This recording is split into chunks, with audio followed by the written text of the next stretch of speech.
We're just solving $1 billion corporation's problems. All they have to do is just chip over just a couple bucks, a couple shares of stock, and we'll be okay. It's not a bird, it's not a plane, it's Superhero Slate. It's a modern podcast where we talk about everything that's great, like movies, TV, superheroes. It's Superhero Slate. Oh yeah. Hello everyone and welcome to Superhero Slate, the show where we run down the latest superhero entertainment news.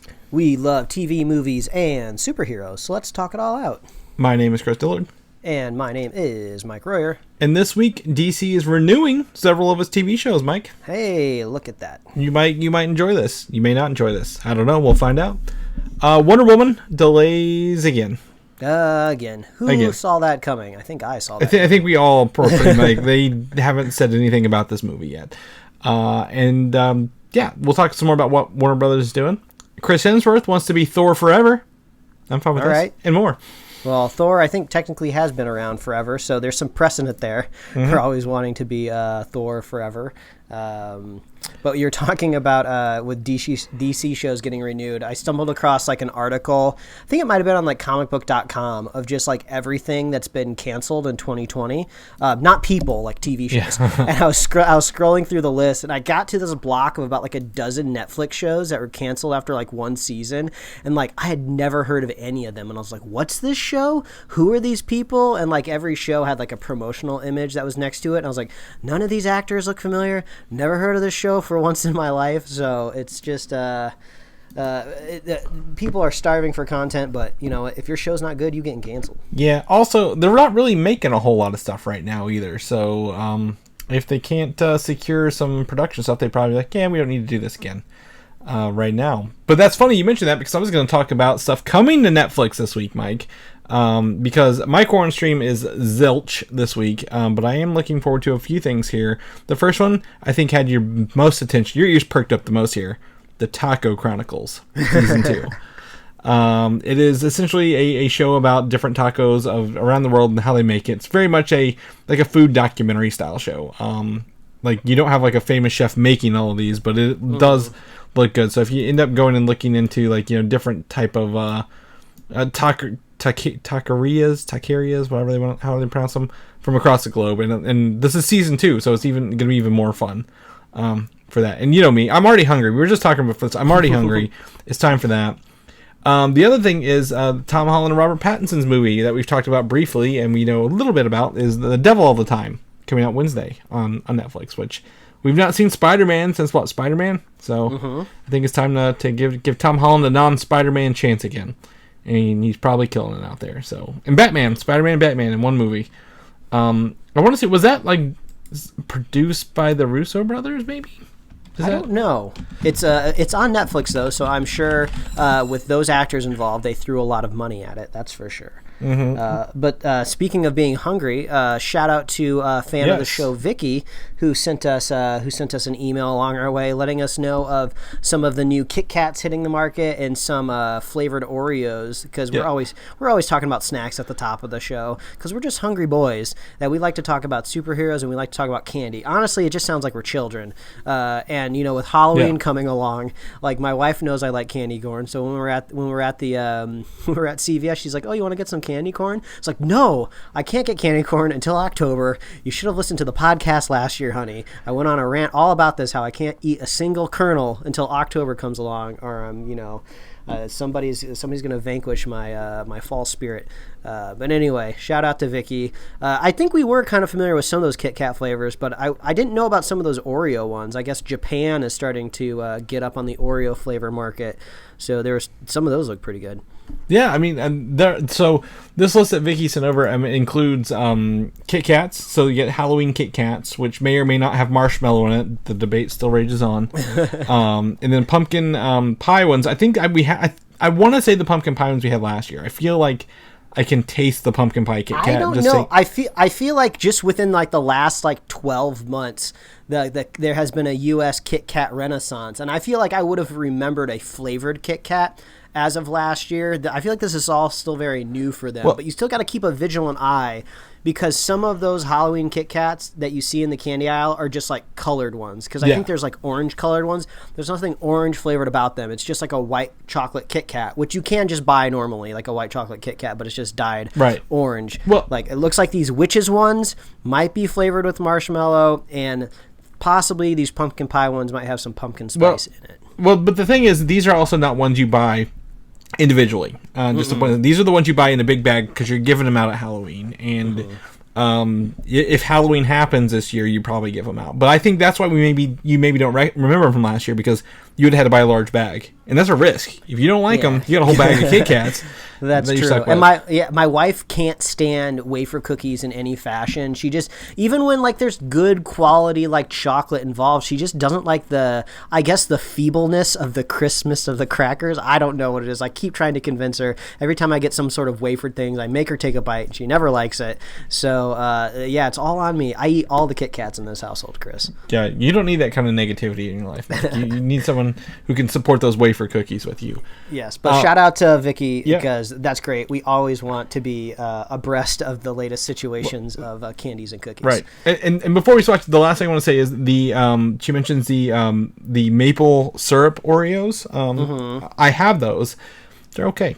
They're not. There's nothing inherently Oreo-esque about them. They just taste like a maple syrup kind of cookie, and they kind of got they're like a little softer on the cookie portion, and my Oreos a little crisper, if you will.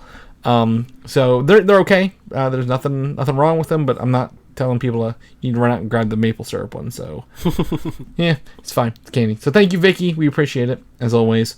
There was something else I was going to mention, and I totally forgot what it was. It was the Nurse Ratched thing was coming to Netflix. I don't know anything about that. I've seen some kind of billboards, some bus ads around town, but I'm not too familiar with the it sounds like it's like a character from history, right? I don't know if it's a real person or a fictional person. No. Have you ever seen One Flew Over the Cuckoo's Nest? No, I have not. Is that what it's from? Yes. So she is the like evil nurse in this. Like she's like the I guess the antagonist, if you will. So like she's like for all intents and purposes, whenever we study this in film, like she is like the corrupt power and authority of this mental asylum, right? That Jack Nicholson's in. So she is just a horrible person, a very big villain, and this is a prequel with Sarah Paulson from American Horror Story fame, playing her pre One Flew Over the Cuckoo's Nest. All right. The way you were describing it and the way she was knowing that this is going to be her show, I was like, are they turning like a Maleficent on her? Are they trying to make her into a good person? This sounds like a weird line to cross, but I guess she's going to be baddie. Yeah, and Netflix has already given it 2 seasons, because that's all you get at Netflix these days. I mean, that's a big move for Netflix, though, to just up front say 2 seasons. I guess the 3rd season, that's the real make or break season. But all right, well, I guess if you're into naughty nurses, Chris, there you go. Yeah, I don't think that's what it is, but yeah. I think it's, I mean, again, the background with Sarah Paulson being in those movies. She was also in, what was it, Glass. She's the psychiatrist in Glass as well. Yeah, she does look familiar. Yeah, she does that stuff. So those are coming out to Netflix this week, so you got some stuff to look forward to. Mike, I'm going to have to look up literally everything on your list here, because I don't know them offhand. I love this. This is great. So the corn stream the last couple weeks have been a bit of a downer, but I feel like we really hit a good week this last week. So these are going to be 3 solid recommendations. And the first one I can tie surprisingly directly to the show, and it was a bit of surprise to me. It's Lodge 49. This was an AMC show, which I'll tell you right off the bat only ran for 2 seasons. My wife knew somebody that worked on the show, and they said that they tried to shop it around to streamers for a 3rd season, but unfortunately no luck. But it was recently added to Hulu, and the creators of the show are kind of hoping maybe they get a little bit of a digital push from people discovering it for the first time, like we did this week.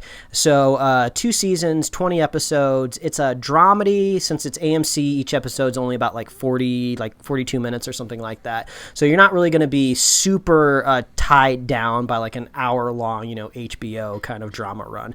So Lodge 49 is about this guy named Dud, who's kind of just a down on his luck, kind of like burnout slacker who kind of comes across like this kind of moose lodge situation. If you're familiar, I don't really know what to call it. I've always known it as a moose lodge, but kind of like those lodges in your town. An elk lodge for rehab. Yeah, like an elk lodge or a moose lodge. I suppose they all have different names, but they just call it the Lynx Lodge in this show.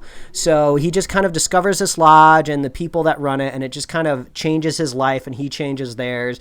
And there's lots of really funny, wacky stuff that transpires. I've never seen this very iconic show, but a lot of people compare it to oh crap! What's the one that it's like in a mountain town? It just came back recently after years and years and years.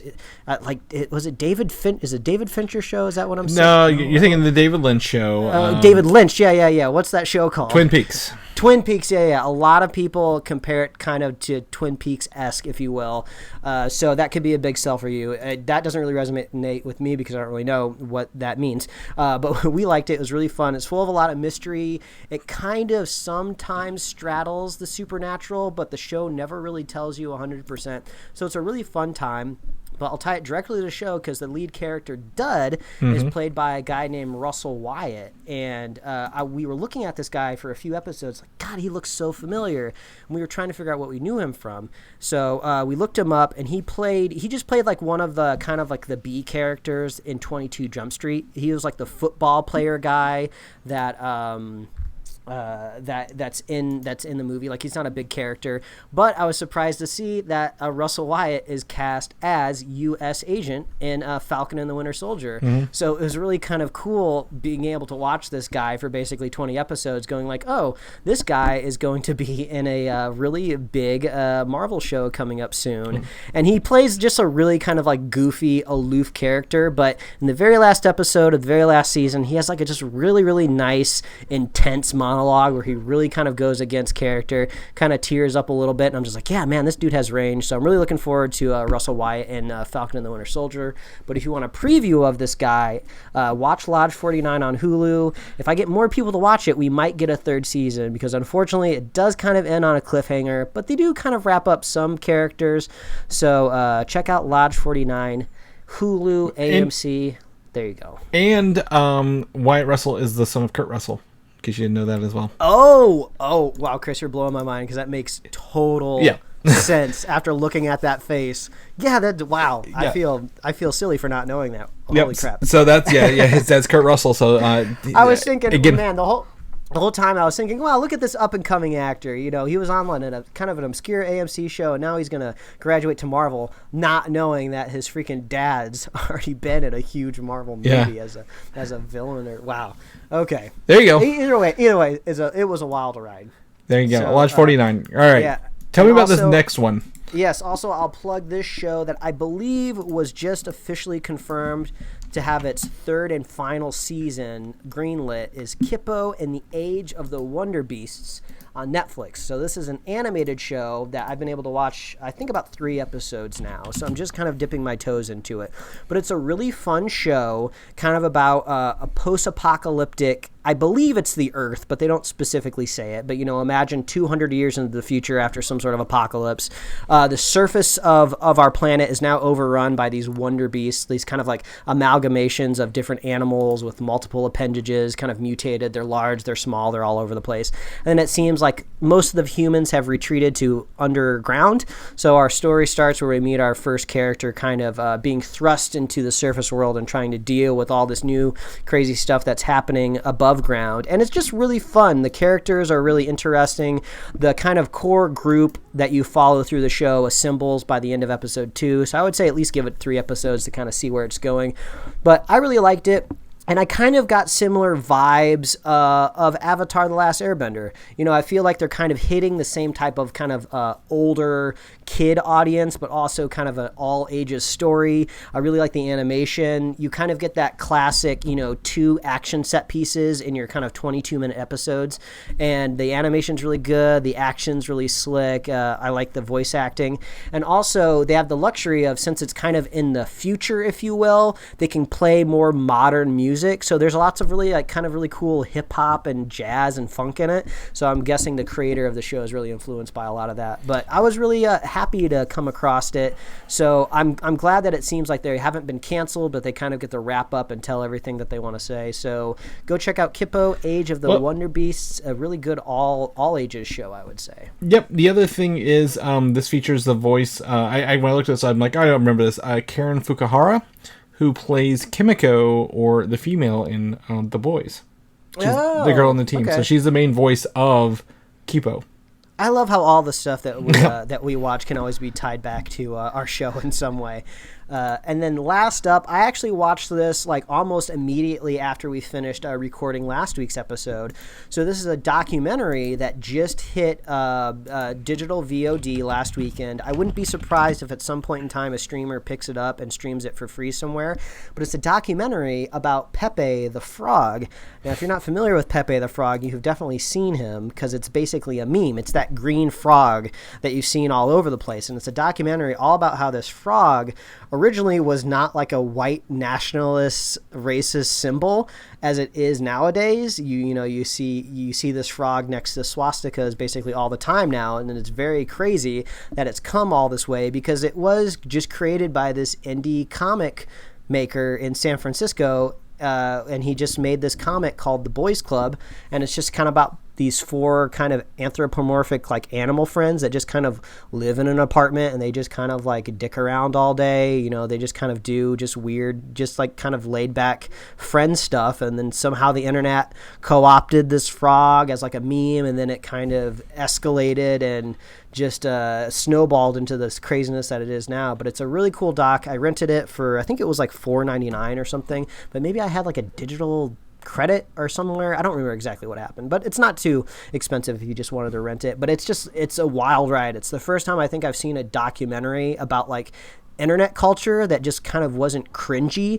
Like people really took the subject matter seriously, but also kind of laid back when it deserved to be laid back. So if you want to see a crazy microcosm of what the internet does to just kind of art, go check out it. It's called Feels Good, Man, because it's a quote that Pepe the Frog said back in the day. But it was a wild ride. They do some pretty cool stuff, some pretty cool visuals in it. So I would recommend that. Check that out. Also a Sundance award-winning film for emerging filmmaker. I think it's winning a few different film festival awards. And I listened to a couple interviews with the creator of the documentary. It's his first documentary ever. And I think he was friends with the creator of Pepe the Frog, Matt Fury, so he kind of had the inside track on it. So, yeah, go check it out. If you're a creative in any way, it's almost just kind of like a watch out. This could happen to anybody that draws anything at any given time because the internet is relentless. So, yeah. So, 3 solid things that I would all recommend. Lodge 49, Kippo, and Feels Good, Man. So, it was a good quarantine stream week this week, man. There you go. I mean, again, I'm going to say the same thing. We were talking about this. Mike knows I'm a busy man. I'm working all the time. Squeezing this in here on a later Sunday afternoon, but also playing Marvel Fortnite. So if you got Fortnite's free, you can get go play the Marvel ones. It's fun to pop people in the face playing as Red She-Hulk with a gun. Doesn't feel very Marvel-y, but they've added in Tony Stark this week in Stark Industries, so you get to shoot him and get his abilities and this stuff. So it's pretty fun. So not as nearly as long as Mike's corn stream, but maybe as we get to fall and the more stuff comes out, we'll talk about it. But we got to jump in the show. I'm gonna get into this first and foremost. Thor: Love and Thunder, Mike. I didn't think we'd get any Thor news. Didn't think at all. It was rumored that they will use the same technology as the Mandalorian for filming this. Hey, that's pretty cool. Which makes sense because, again, owned by Disney, but Taika Waititi, who voiced IG in 77 or IG 88 or whatever it is, or IG 11, also directed some episodes for that. So he's very familiar with this. I also think this helps keep sets safe, and it has a faster filming schedule. If they can, you don't have to build sets; they can just do stuff with CG when they need to. Yeah, it's hard to say how much of this was just kind of Disney speak when I was watching the Mandalorian documentary, but the documentarians were definitely asking these directors, what's it like to film in this volume? How has it kind of changed things? And they all seem to praise it. I think Taika was maybe one of the few that kind of poked fun at it, some of the kind of craziness that can happen when you're on a set where things can look real and fake at the same time. But yeah, it makes total sense. He was just like, wow, I can turn things around so much quicker, and I can see everything in real time. We can record stuff through the camera. Yeah, and especially with the times that we're in now, it'll be interesting to see when a Disney production, a non-Disney production can get a hold of this. Because I don't believe anything's necessarily patented. They're just kind of putting technology together and using it in a smart way. I'm assuming every big studio in town is trying to figure out how to put this together because it's very smooth. Mm-hmm. Yeah, and also, I want to see what it looks like on a large scale as well. I mean, they did The Mandalorian. Those were episodes. We view those as a series. The quality was great, but there's going to be some mixing and mashing. They can't film the whole movie in a volume, I feel. But I think it would be great to get a lot of that stuff done, or if they need to do reshoots, they can do it on the fly with photos and videos taken of the old backgrounds even.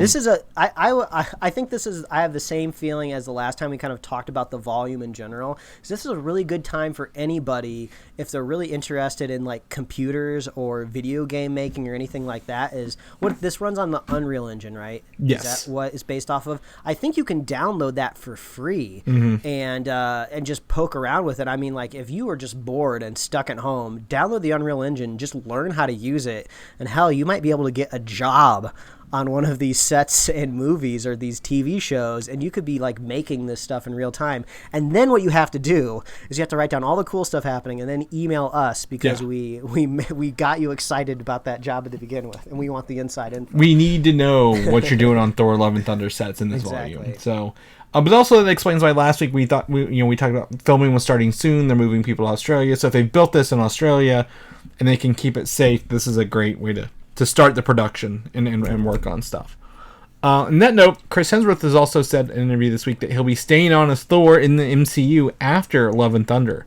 So it won't necessarily hand over to Natalie Portman in full, but at the same time, I think Chris Hemsworth probably owes a lot of his career to Thor, and probably wants to hang on to that for a bit. He seems to be having more fun now than he was 10 years ago when Thor came out. It seems like he has a slightly different relationship to the character that Chris Evans had with Captain America. I think Chris Evans always had a great time being Captain America, but it seems like he was aspirational and wanted to do other things, which is totally fine. Nothing wrong with that. But it seems like Chris Hemsworth is just no, this is going to be my John Wick. This is going to be my Wolverine or whatever. I'm going to stick around as long as I can because it's great. So that's cool. I mean, that's one thing that we were really curious about the MCU moving forward. At what point in time, when will be the movie, what will be the movie that comes out that will finally not be connected to any of the original OG characters, right? Black Widow's going to be out after her movie comes through. Iron Man's gone, Captain America's gone. Hawkeye could be transitioning soon once Kate Bishop takes over. Hawkeye, Jeremy Renner could possibly leave the stage. We're really shedding all of the OG characters. So, I mean, if Chris Hemsworth wants to stay on forever, which does kind of make sense, his character is a god and kind of you would think, be around forever. So I'm totally fine with this. I think this is cool. Short of actually killing him off on screen, I think they'll keep him around. I mean, the only person I can think of, again, not an original, but one of the longer ones is Mark Ruffalo as the Hulk, right? Well, now he's Smart Hulk. So until they come up with some way to turn him back into a human back and forth, we won't even see him as a person on screen anymore. So he actually has the best advantage because as he just ages as a human being, he could still be the Hulk in 30 years. And we've got She-Hulk coming up, so maybe they are working on working that out too. So I'm fine with this. I think Chris Hemsworth's been a great Thor, and I think, again, as the series has gone on, it's been better. I mean, I always refer back to that moment in Avengers Endgame or Infinity War. Who'd ever thought 10 years later, or less than 10 years later, we would have Thor showing up through the Bifrost with a talking raccoon in a tree be one of the most cheered moments in a movie theater. Awesome. We got to see him lose those LBs. The last time we saw him, he was fat. We got to see trim Thor again. Yeah, and he's with the Guardians. So yeah, we'll see where he ends up with that. A show that I keep forgetting is happening is Helstrom, Mike, from Hulu. Doesn't say Marvel's Helstrom, just says Helstrom now on the title card, but they've shared the first 5 episode titles for the series. I could read them, but just go look in the show notes because none of these mean anything to us at this point in time. The description for these episodes, though, makes it seem very Constantine because these brothers and sisters, Damon and Anna Helstrom, are investigating these supernatural happenings in different places and dealing with demons among the earth. And I'm like, yeah, I mean, we've got shows that do that. They've had Supernatural for, 20 years now, and Constantine had his own, and then was it Lucifer is still happening, though ending very shortly, so there's some stuff going on with that. But there is, I forgot, and very soon coming up is New York Comic Con, so they're going to have like a virtual panel and probably a trailer for this when that happens. Color me, what's the color of not excited, but just indifferent? I'm gray, color me gray or something like that. Yeah, color you, ambivalent, really. Yeah, color me ambivalent, which is probably beige. Yeah, and New York Comic Con is in October 8th through the 11th, and Hulu said that this was part of their Huluween. So, I mean, I expect maybe we'll get a trailer, maybe drop the next week, because Hulu, I mean, if it's already done, they could just put it up literally anytime. Hey, I mean, Costco has Christmas decorations up already. I mean, I think it's totally okay if they wanted to dip into Huluween a couple weeks early, I guess. Yeah, we'll definitely see. The other side of that, the more probably exciting point, is the MODOK show, the animated MODOK show coming out with Patton Oswalt voicing the character MODOK. If people have been playing the Marvel Avengers game, you'll know that MODOK is, in fact, one of the main villain with that. So, We got that going for us. Yeah, MODOK is having a minute. What we talked last week that he could possibly be in what movie? I don't remember. What was it? We were trying to think. Oh, live action MODOK. What was he rumored in? It was there's an AIM. We were talking about AIM coming back as a villain in one of the things. I don't remember what it was. Yep. Well, either way. If you listened last week, you'll know what we forgot. Ant-Man. It was Ant-Man.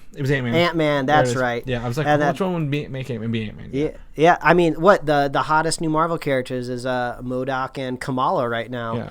Yeah. There you go. and they're both in the game, both probably in the show. So, then we get the first look at the animated series logo. That's why the whole reason I brought this up. And it's pretty on brand, I guess. The red circle for his eye, the little straight lines and squiggly lines for his little headband, and it's purple. So I just like that MODOK has his own Twitter account.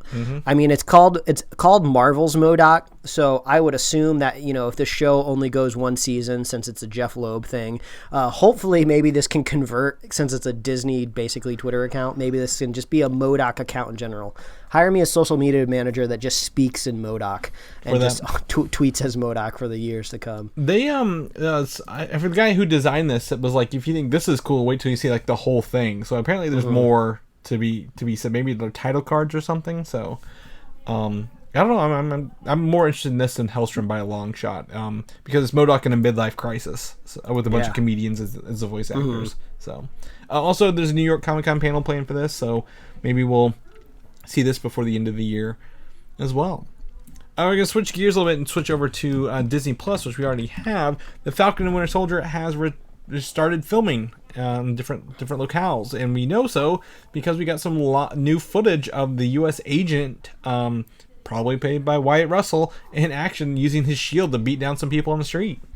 Yeah, we were trying to figure out what is going to happen with Captain America's shield in general, because we had earlier shots of U.S. agent. Maybe I don't even know if it's months ago, or maybe it even haven't happened last year. Time is a construct, but there are photos of him kind of coming off of, I believe, like a plane or something like that. Yeah, I think he's holding a shield, maybe. Yeah, but obviously it could be a fake shield because he is literally a U.S. agent, so he's going to do whatever his handlers tell him to do. He's obviously there for a particular image that he's trying to portray. So yeah, it could very much be a fake shield, or it seems insane that he wouldn't come across Falcon and the Winter Soldier in this show, and one of them's going to have a shield. Maybe they trade it back and forth. I don't know. Yeah, I mean, I think it's going to be a facade, and they have to go I mean, again, last time we checked, Bucky and Winter Soldier were both labeled enemies of the state, really. So, if they have the Captain America shield, they might portray them as the villains of this. Like, we know they're not, but that's what they're kind of out there doing. So, I don't know what the story's gonna do, but I mean, they're out filming, maybe first of the year, Mike, if we're lucky with this. I don't know how much is left, so God, I'm hoping. This is the Disney Plus show that I'm most excited for, just because Captain America, the character, and his movies have universally kind of been my favorite stories in the MCU. So I just, they're going to be paying tons of homage to that. All of the characters that encompassed him were my favorite as well. So like everything about the show, I want it so bad, and we should be watching it already. We should have already have watched it, right? Because it was supposed to be like an August show? We'd be in the middle of it. Because okay. Since Disney Plus does do weekly. So yeah, we should have had it. We should have had it by now. Yeah. So my DNA needs it. Yeah. So this could be, again, what we'll talk about here in a minute, but this could be maybe our first Marvel property since Spider-Man Far From Home. If Black Widow's delayed. So we don't know, but this looks cool. It looks, they're using the shield, they're filming. So knock on wood, Mike, this people stay safe and this keeps going. The Mandalorian has been confirmed to have 8 episodes this season. I don't remember how many the other one had. I want to say 10. No, I think it was 8. I think it was 8, Chris. Yeah, so season 2 has 8 episodes, and Jon Favreau is directing the premiere of this one. I believe they directed the premiere of the last one as well, quote-unquote, the pilot. So about par for the course with this. I'm excited to see what reveal they give us at the end of the first episode, because last season they gave us the reveal of the child. So there was a couple promotional shots that were released this week. Just it looks like a lot of stuff that we saw last season, but it's always nice to see a little extra Baby Yoda.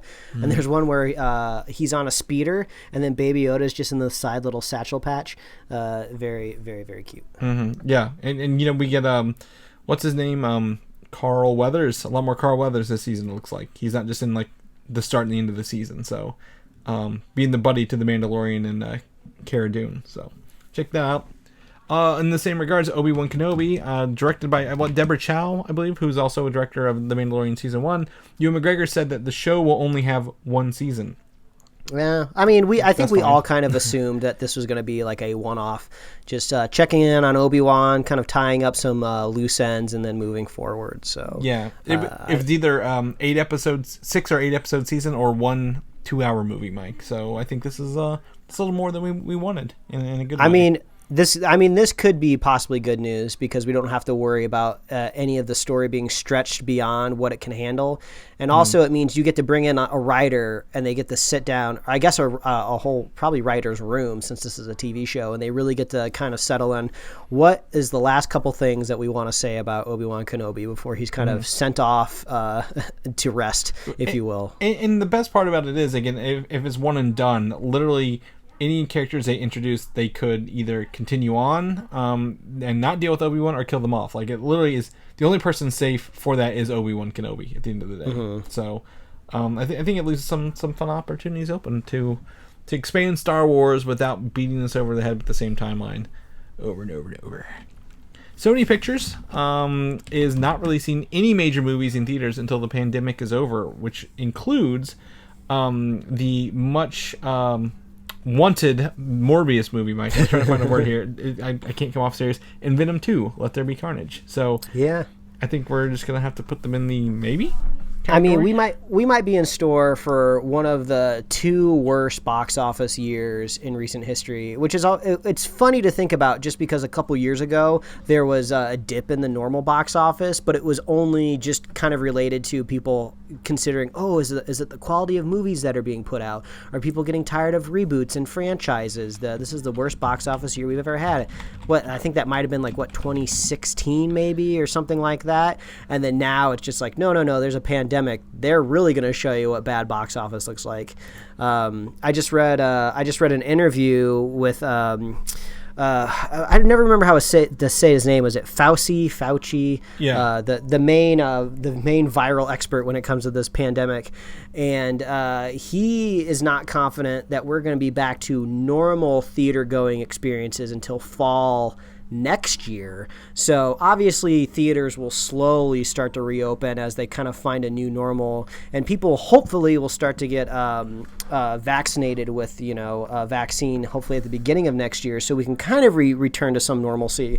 But studio's not going to be able to put out a huge tentpole movie until probably next Christmas and really see big box office record-breaking numbers. It's hard for me to imagine a movie getting released anytime within the next year and seeing any sort of record attached to it. I think we're looking at maybe 5 years till a record at this point. Oh, really? You think it's going to be that long? Yeah, well, because I'm looking. I just pulled up domestic yearly box office, right, for US. Last year, 2019, we had the number one movie of all time, right, Endgame. It was down 5% over the previous year, even. So 2019 was actually a dip over 2018. And this year, which was, again, it was 11.3 million, right? This year, guess what our box office is compared to 11.3? I'm not even going to guess. 1.9 for the year. And we are 3 months left in the year. So, I think we're going to, if it's anything, it's going to be a slow creep back up. I think we might see an increase next year over this year, but I don't think it's going to be quite the jump back up, if you will. Example being, I'm going to go back a little bit here in these numbers. 1981 had a 45% drop over the previous year. Wow. And the following year went up 227%. So I don't think we'll see something like that in a while. I wish I knew my history a little bit better. I'm really curious what happened in 1981. Wow. Yeah, I don't either. Superman 2 was the number one movie of 81, and E.T. was the big one for 82. So, I couldn't tell you, but I don't know what we're gonna do. I don't know how it's gonna pan out. I do know, I was gonna talk about this later, but I think it's a good time now. Warner Brothers is giving out weekend box office numbers for their movie Tenet. Tenet, sorry. I had to check myself, but they're not doing daily numbers anymore. And they're worried. The worry is other studios are mad they're not doing daily but Warner Brothers is hiding how not good it's doing on a day-to-day basis currently. They did maybe 10 million a weekend. They said total. And the last thing I saw was Tenet was doing better overseas, but the domestic returns were poor. The last I checked. Yeah, it's not looking too hot for that. It came out. Did it come out the same weekend as New Mutants? Right. Same. It was within a week of it. If not, it's so hard to tell now because things are slow. Everything, the release is so different. Sometimes it slow rolls. It comes out in other places and it comes out here. So who can even keep track of it anymore, Chris? Well, all I know is I haven't seen any of them, so I can't even talk about the quality of these films. Right. Yeah. So it's interesting to know that even studios are not putting out their numbers to hide negative coverage, and it's nothing against the movie. I would absolutely love to see this movie. There's just no way I can do it until I get a nice copy to watch at home for that. So Sony's doing the same thing. They're playing it safe, and people. It's a Japanese company. They own company. They tend to operate a little differently. We're gonna switch gears a little bit, Mike. Did you ever finish watching Young Justice season 3? I know you were dying to watch it. I would love to watch it, but it's going to have to come over to HBO Max, and if it is there or if it isn't there, I don't remember. HBO Max is not on my it's not on my Roku stick yet, so I want the easiest viewing experience in my life, and that's gonna So I'm gonna have to put it on my server for you, is what you're telling me. No, DC Universe is collapsing into HBO Max, so it'll be there eventually. Yeah, but you still don't have it on a stick, so You've got a double-edged sword here, and Chris, I got nothing but time. Yeah. So, So season 4 for Young Justice was announced finally this weekend at DC Fandom round 2. Yeah, I was excited to see that because even though I have not caught up on the new stuff, it's great to see that it performed well enough. And I just double-checked on my HBO Max, and Young Justice is not over there quite yet. Yeah, I only think Harley Quinn and Doom Patrol and maybe one other thing is right now. But Young Justice Phantoms is the name of it, and it does not have a streaming service home yet, which we'll talk about here in a second. But this is season 4. Season 3 ended August of last year on the second part. It hasn't felt like it's been that long. But they waited a while to announce it, so that means I'm guessing they've been through production for quite a bit in the background, and maybe we'll get something good. And also, as in these times of making live action films, animation is easier. So this might also kind of give it that little boost, like, hey, we can make some superhero content if it's animated. So yep. Young Justice fandoms. On that note, we'll switch over. Doom Patrol. I again don't watch it, but season 3 renewal announced this weekend as well, and it will stream exclusively on HBO Max. So I see what you're saying, that Young Justice season 4 will probably have HBO Max next to it and not DC Universe. But they did not say that this week. All they said was it's called Phantoms. Here's a picture, and it's just the word Phantoms, and that's it. Like, it's nothing. There's no characters, no nothing about it. But Doom Patrol, they did a little GIF of the characters being zapped by the robot. I think his name's Rog in the show, and yeah, but they're going to HBO Max. HBO Max also split, I think, the cost of season 2, didn't they? Because it debuted on both last time. So yeah, it's all one incestuous corporation. So it's all the money is going up the ladder to AT&T anyway. Yeah, so there's people there, but so Doom Patrol will not go to that. Meaning, again, leaning towards what we're saying. I think DC Universe is it will evolve into something different, and I think all the media in terms of shows and movies will go to HBO Max. Yeah. DC Universe is just going to end up being a logo within the HBO Max app that you click on, much like Disney Plus has their different logos. You just click on the DC Universe little app, and then you just go to all the DC stuff. Yeah. That's probably what's going to happen. Well, if not, it'll say DC Universe, and it'll just be the comic streaming app from now. Like, nothing else, you just get the comic books. So if you want to read comics, here you go. If you want to watch shows, there's our other app. You've already got it because you're a sucker. But yeah, so Doom Patrol season 3, great. Young Justice season 4, show's getting some extra stuff. I've heard really good things about Brandon Fraser in that show, so maybe I'll get around to it if I ever get done doing other stuff.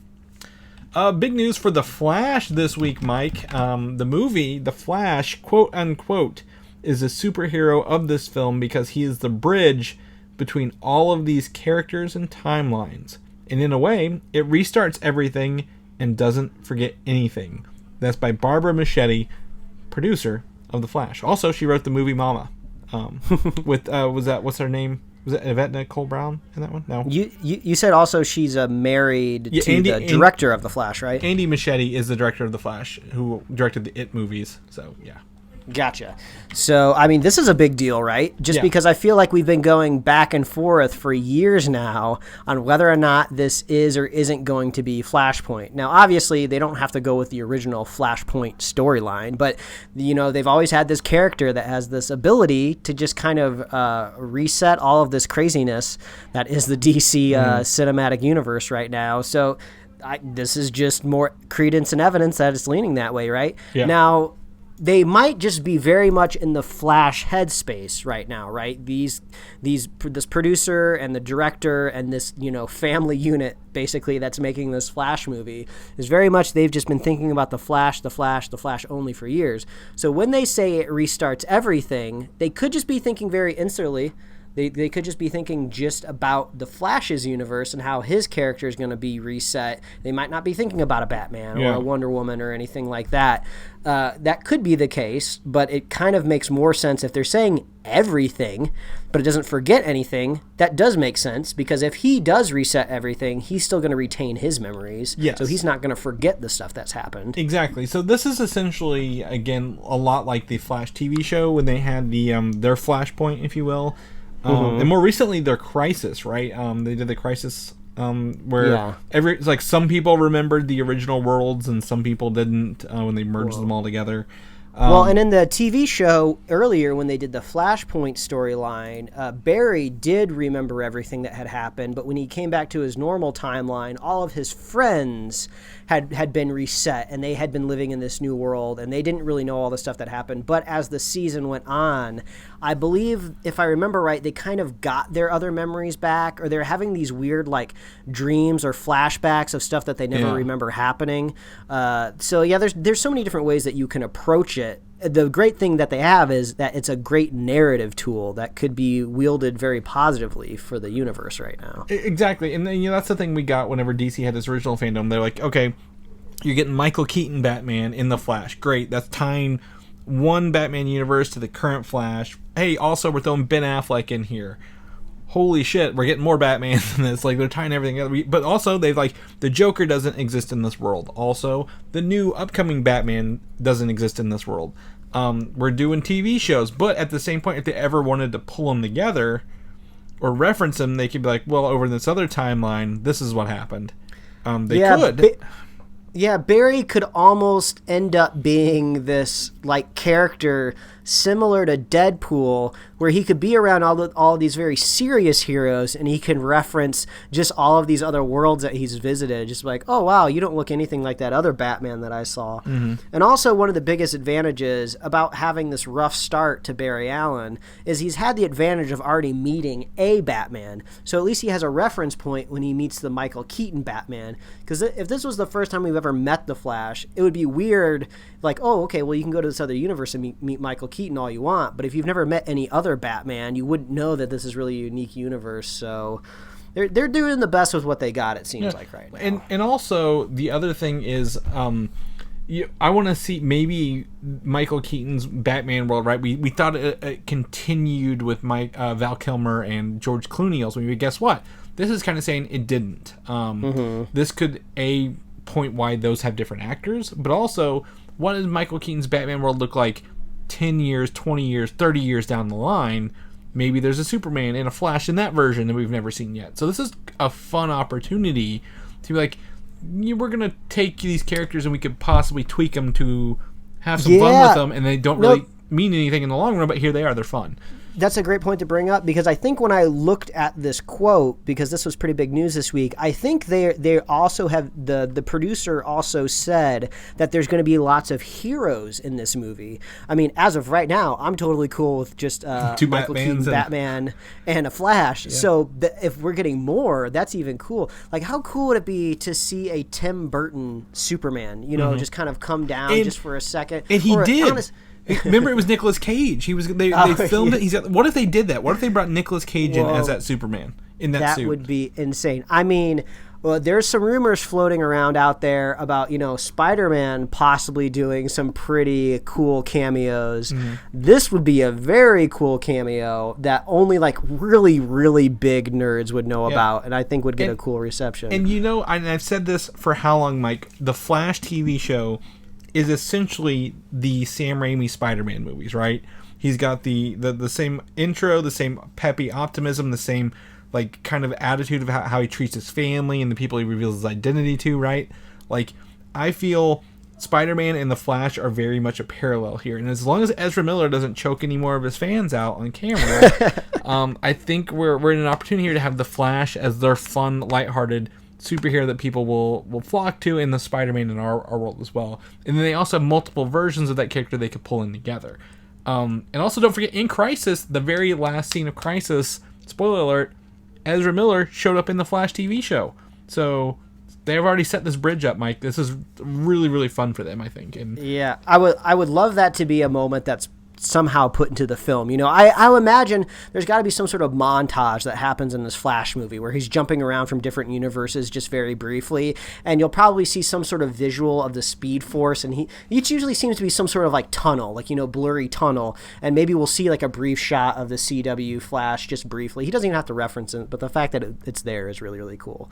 But I don't know if Ezra Miller wants to rehab his character at all. I think Chris Evans has a strategy that he implemented this weekend, and I was just trying to find a funny, organic way to bring that into the show, even just briefly, because it was really funny. I don't know. If nobody knows what I'm talking about, I was on Twitter. It was trending. That's the worst part. Well, that's the funny thing is every once in a while something will trend on Twitter for a couple hours and it's gone. And if you just weren't on the internet for those couple hours, you never even know that it happened. Because I don't follow tabloids or anything like that. It's just if it trends, I might see it. And I saw Chris Evans trending this week, and I was like, oh no, that's not a good sign. You don't want to see one of your favorite actors from some of your favorite franchises trending, because it could be bad news. And he just kind of leaked his his member, kind of out there in the world, and I guess it went over very, very well for him. So good for you, Chris Evans. Yeah. well, I mean, I thought you were going to bring it up at the start when we were talking about Chris Hemsworth staying in the MCU. And Chris Evans, he's already out, right? They can't fire him for I guess adult images on the internet. So I don't know. I think some of the fans out there think he might deserve a promotion for the picture that he leaked, but I won't belabor it too much. I just thought it was pretty funny. Yeah, it was definitely an interesting thing, but a lot of people have handled it very well, and that's great on the internet. Good for them. Anyway, back to the Flash. Speaking of Flash, right? That's where your joke was, Mike. Oh yeah, there it is. DC they've got a lot of good stuff on their plate. I mean, I think after watching Fandom, our hype is excited, and then we're back in the game, right? Like we're like, okay, you're making some choices that aren't relying on imitating Marvel. You're doing things your way, and that seems to work out. So. Hey, I look at it this way. I was not expecting this kind of second half of Fandom to deliver us really anything at all, and it did. It's not in the show notes, but I think they answered a question that I had: is the new Batwoman? How are they going to handle her hair? Since they said they were going to replace I've already forgotten her name. Ruby Rose. Ruby Rose, they were going to replace her with an African-American woman, and they said that they are going to stay true to the natural kinky hair of the actress. So I thought that was really, really cool. So some stuff did indeed come out of Fandom this weekend, so that's good to hear. Yeah, the other thing is, I'm going to jump into the next thing from Fandom, actually, is that Junkie XL previewing his theme for the Justice League during an action scene score, and he kind of sets up this video we have here. He talks first half about it, and then it just goes right into the theme. And as you mentioned, Mike, theme's great. It's not exactly, like I said, memorable, but it sounds good, right? The music's on par. I listened to the Danny Elfman one right after in the article, and that was fine too. So what's that kind of mean about this movie? Well, it means the score was never the problem that I had with the movie. Yep. So if Junkie XL wants to jump back into the Justice League uniform, I'm okay with that. I do think his score for Wonder Woman is great, but God, is it grating when you watch Batman v Superman Justice League and it's all orchestral, and then he comes in with the guitar riff for Wonder Woman. It's a great riff, but man, does it not mash up with that movie. I didn't know that's because you get to see visually who Junkie XL is in this video. Yeah. I didn't know he was just this middle-aged, balding white guy at all. I was kind of expecting like a dubstep DJ. Like I thought it was going to be, I don't know. I thought like it was going to be like Deadmau5, like somebody was going to be wearing a helmet disguising their identity. I just didn't know who the hell Junkie XL was. Tim's real name in there too. You're like, oh, that's his real name. He's a real person. Yeah, his name's like Tom. He's like just a bald white guy named Tom. I was like, all right, Tom. He started MySpace originally and then went up. No, I'm kidding. No, but I think the score's fine. It's great. I mean, again, they're doing this. There's a rumor here, and I just don't have anything. The wallpapers for Justice League coming out say Justice League Director's Cut on the bottom of it. And some people are theorizing that's the name, but I think it's just like hey, we don't have a name for it, so this is what we're calling it. So we'll play that one out more next week when we get some more official reports from Warner Brothers. But it may not be Zack Snyder's Justice League. It may be Justice League Director's Cut as the legal release. So we'll play it by ear. On the other side of that coin, I mentioned earlier, the Joker movie. I haven't thought about it since last October when it came out, right? Can you believe it's been almost a year? Wow. Yeah, a rumor is Joaquin Phoenix has been offered a huge sum of $50 million to return for 2 more Joker sequels in the next 4 years. Wow. I mean... He won awards, didn't he? I mean... I mean, it's just like, everything makes sense, right? Like the movie made a ton of money for the small-ish comparative budget for the type of movie that it was, right? It got them a nomination for Joaquin Phoenix, and it's a franchise character. So it seems crazy if you're a person in charge over there to not approach a sequel, whether it's going to be good, bad, trash, whether it's going to make people mad again, even though they shouldn't have been, because they were just extrapolating from literally nothing before they even saw the movie. It makes sense financially, right? How do you not even approach the idea of another movie? The idea of making 2 almost makes me more interested because that means somebody might sit down and think of an arc for the character. Right. Maybe this could honestly just be an honest-to-God trilogy. We bring Joaquin Phoenix in for 2 more movies. Hell, kill him at the end of it, actually see the Joker die or something like that from like a proto-hero or something like that. We actually get to see the end of the character. And this could be the first time in a while we get an honest-to-God trilogy that you can kind of just sit down and put it in a box set on your shelf and be like, yes, 3 really good movies. There is not a 4th one that's bad. Well, here's the other thing. 2 Joker movies in the next 4 years means they're going to have to film those back-to-back.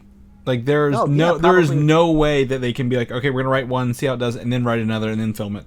They're gonna, like you said, they've got to literally plan this out and make the most of. I mean, probably Joaquin Phoenix. I mean, I don't know if he's ever done a sequel, outside of this. So you got to really sell him on this. That price check is gonna, the price tag is huge.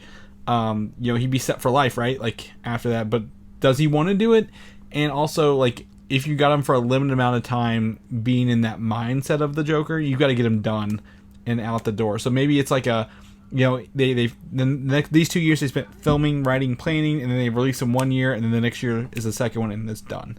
And they could even like you said, the third one is maybe they do a time jump, maybe plus 5 years for each movie, right? So a 10-year, a decade of the Joker in this universe, and what does that look like? Because Batman was a kid when we saw him in there, Bruce Wayne. So there's some stuff. That's my ideas. The biggest narrative worry that I have is how do you evolve his character that was at the end of the movie into some sort of supervillain mastermind, right?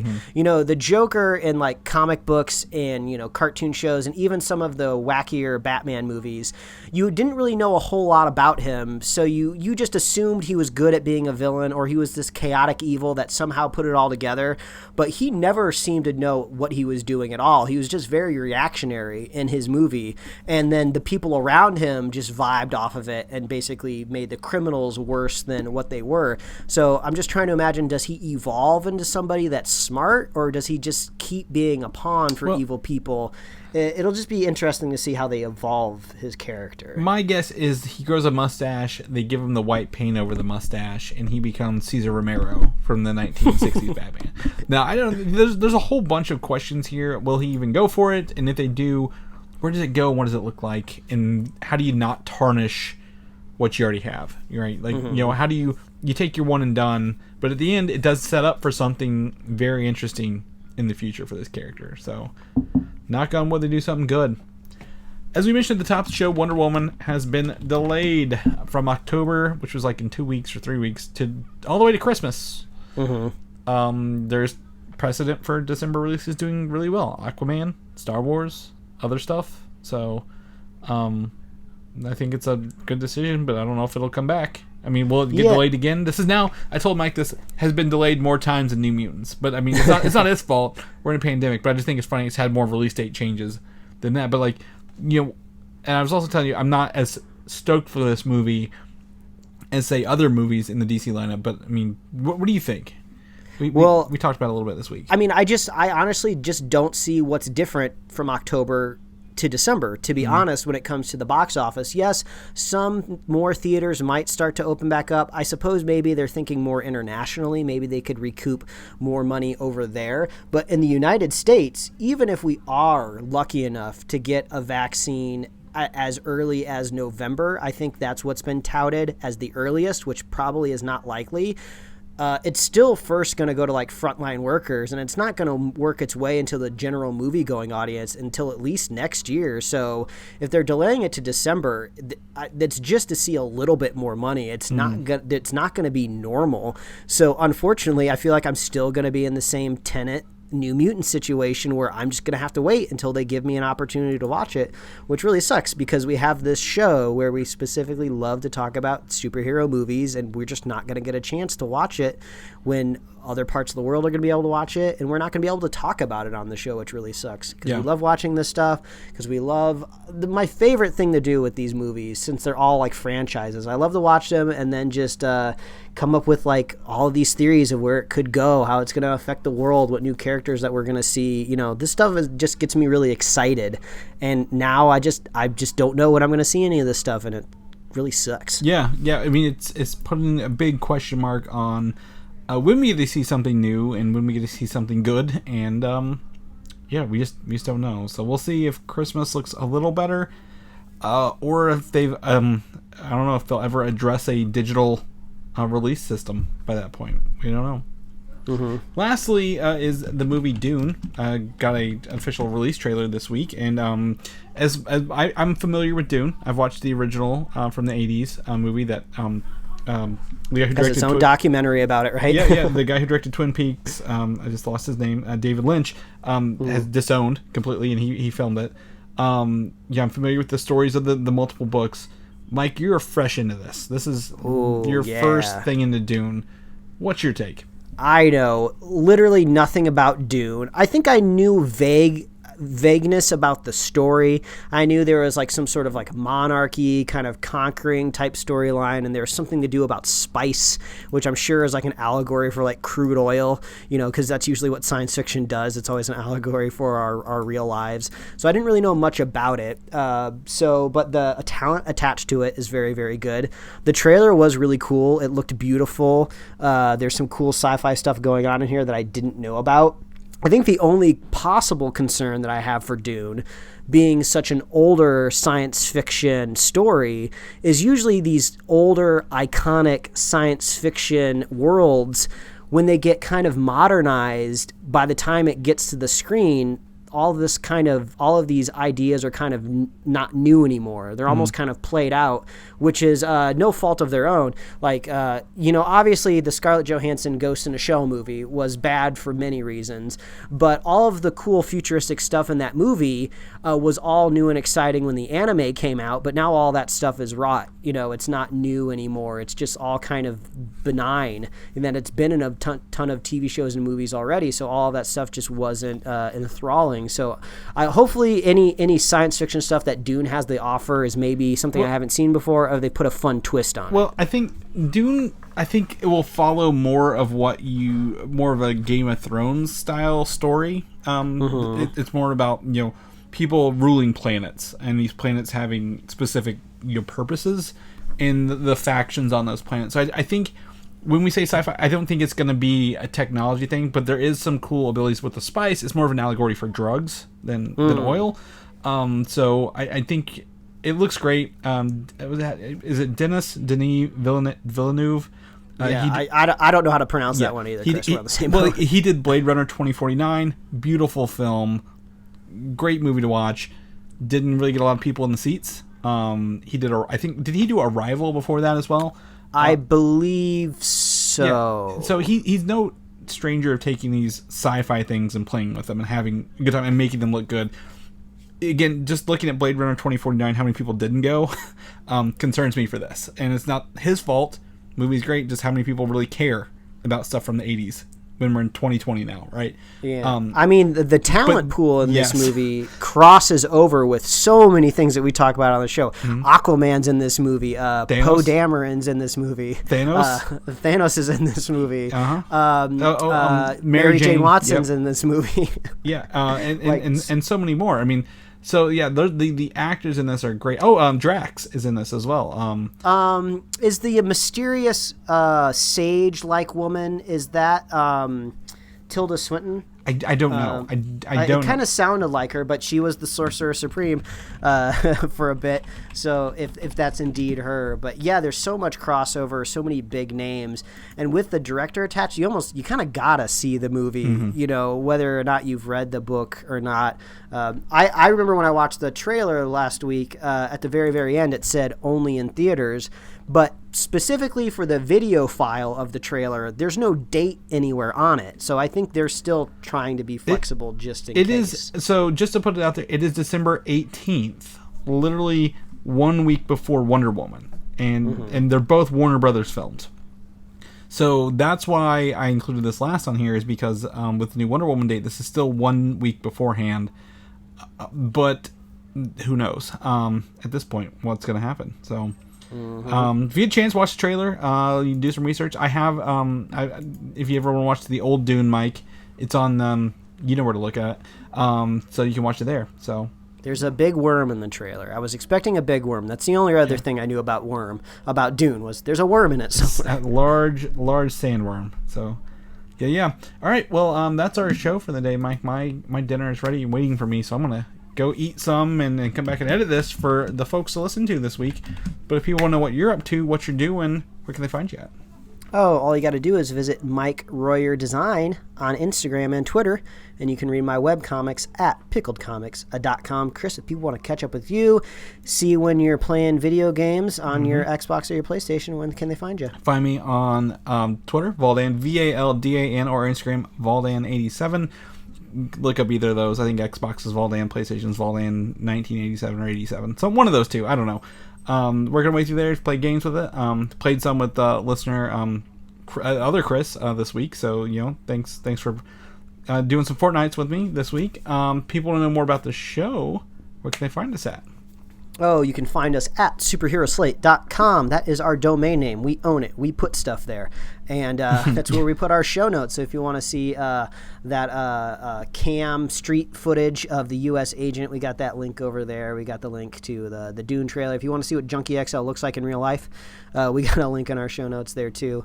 You can find us on Apple Podcasts, YouTube, Spotify, wherever else you love to listen to podcast. I'm sure we're posted there as well. You can like us on Facebook, follow us on Twitter and Instagram, and you can get merch at superheroslate.com/store. Obviously, we love hearing from you. Special thanks to Vicky for sending us that insider track info on those Kit Kats. We are always looking into candies, so we're hungry boys. We love food, so we love it when you guys do that. So please reach out, whatever you're thinking about. Have you been able to see New Mutants yet? Have you been able to see Tenet yet? What was that movie theater going experience like? I'm curious if you felt nervous at all, or if maybe it was just an empty room and you didn't have to worry at all. Let us know. I'd love to hear from you. But we love our super fans of this show, and if you want to be a super fan of Superhero Slate, it's extremely easy to do. All you got to do is share the show with a friend, share the show with a buddy, and we will be here every single week, folks. Ride or die. Yep, including next week. And whether movies come out or not, we'll be here. So we'll catch you then. All right. See you, everybody. Thanks for listening, and don't forget to subscribe. The funny thing is you're so hungry, but you eat so fast, it'll be gone in like 3 seconds.